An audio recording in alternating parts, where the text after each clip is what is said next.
نجح فريق الوداد الرياضي في تحقيق فوز ثمين على حساب مضيفي اتحاد تورقة بهدفين لواحد برسم الجولة 23 من البطولة الاحترافية إنوي، وقلب فريق الوداد تأخره إلى انتصار بعدما انهى الفريق التوارقي الشوط الأول متقدم في النتيجة بهدف دون رد من توقيع أكرم النقاش في الدقيقة 38.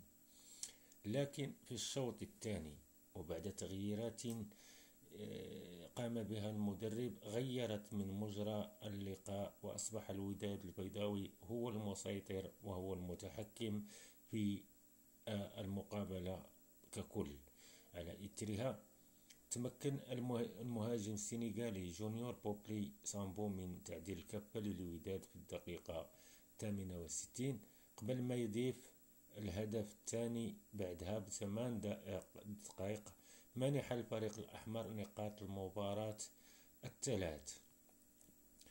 وبهذا الانتصار كيرتقي فريق الوداد الرياضي إلى صدارة البطولة الاحترافية إنوي برصيد 49 نقطة مؤقتا، فيما تجمد رصيد اتحاد تورقة عند النقطة 30 في المركز السابع، بانتظار مقابلة الغد التي تجمع العساكر بالمغرب تطواني، والتي نتمنى فيها التوفيق لتطوان لنتمكن من مواصلة المسير نحو اللقب الثالث على التوالي إن شاء الله.